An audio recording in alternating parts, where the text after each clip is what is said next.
As we have emphasized at the opening, the Ministry of Justice believes in cooperation and joining hands in the joint effort for combating online hate speech. We have the pleasure to welcome, for her first official visit to Israel, Facebook's Regional Director for Policy, Southern Europe, Middle East, and Africa, Ms. Delphine Reyre.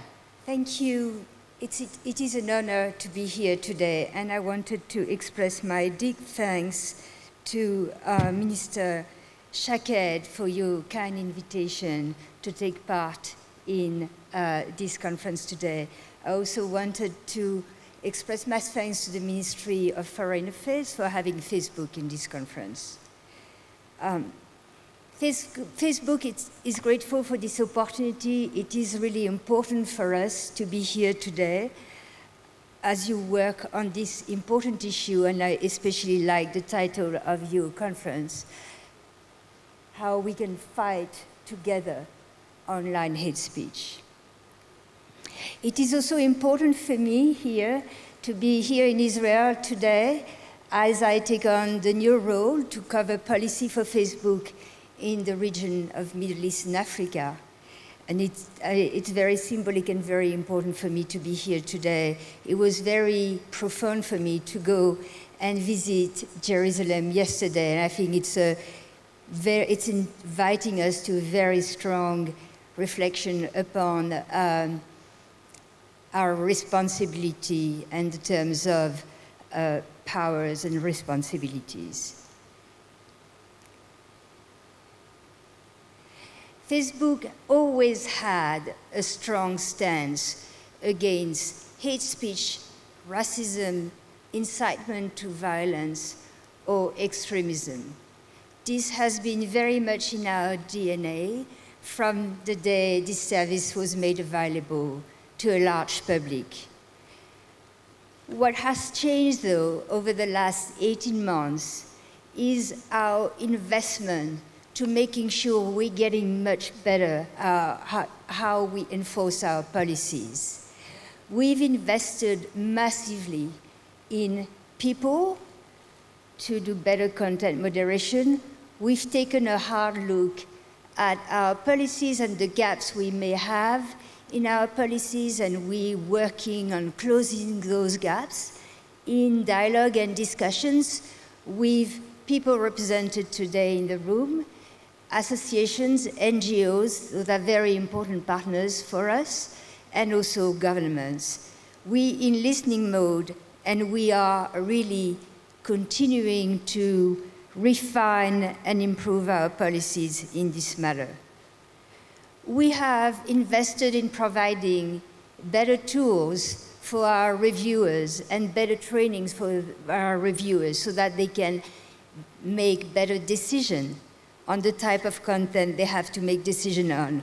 Should they keep it on the internet, or should they take it down?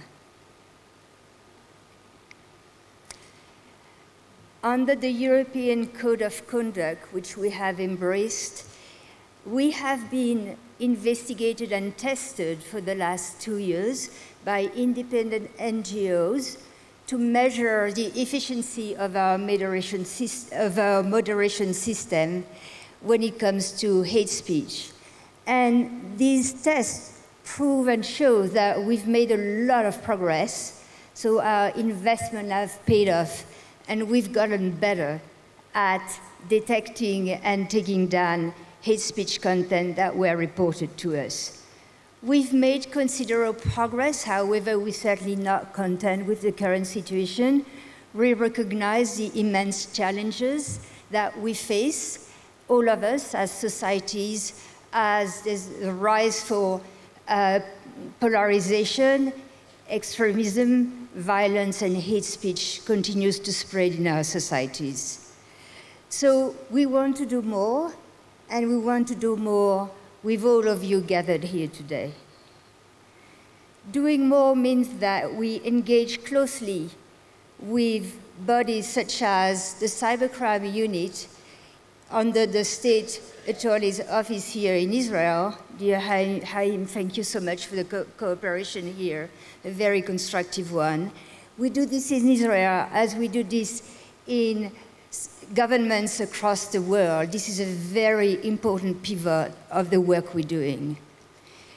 Doing more means that we also work with NGOs across the world to do more to educate around usage of the internet, usage of our own services, usage of social media, and to push counter-speech as a necessary balance on the internet against theories of harm and hate.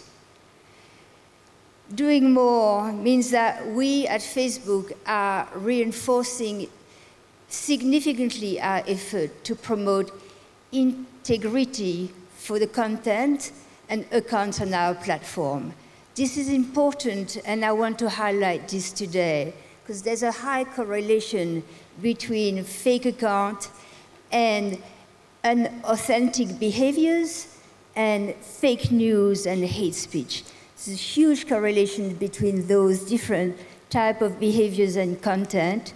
And by tackling the fake accounts, we can actually, at scale, be much more efficient in taking down hateful content.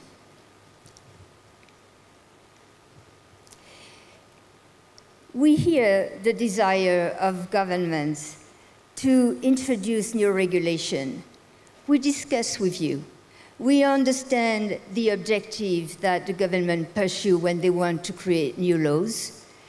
What I would say here today is that we urge them to approach this with caution when it comes to hate speech. When you have a hammer in your hand, like we do, for instance, now in Germany as a private company, as per the terms of the new German law, all you tend to see is the issue as being the nail, and you use the hammer to hit on the nail. I think this asks us serious questions on the power, the balance of powers, and who should have what type of powers. It is a danger for our companies like ours to focus too narrowly on our liability at the expense of looking at the bigger picture and really continuing to strike the right balance between security and freedom of expression. This is what we're trying to do every day today, sometimes not perfectly, but this is really the balance we're trying to strike. So we would like to encourage you to continue to think carefully about those issues. You will find us at your side to discuss, what are the types of regulations which are balanced and can be implemented in a balanced way.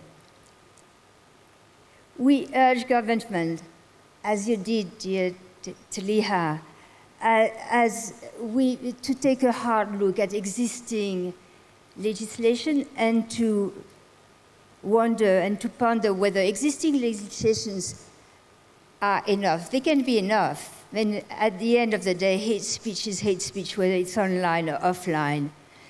And whether it's not more a matter of enforcing existing legislation. We question whether the judicial systems are today able and agile enough to enable the enforcement. And we're looking with interest at countries like Brazil, who have created a whole overhaul of their judicial system to enable more efficient court orders. Here are a few thoughts I wanted to leave you with. Thank you again for your invitation, your kind invitation, for giving a voice to the industry. I wish you a very good day, a very good continuation of your work. Thank you again.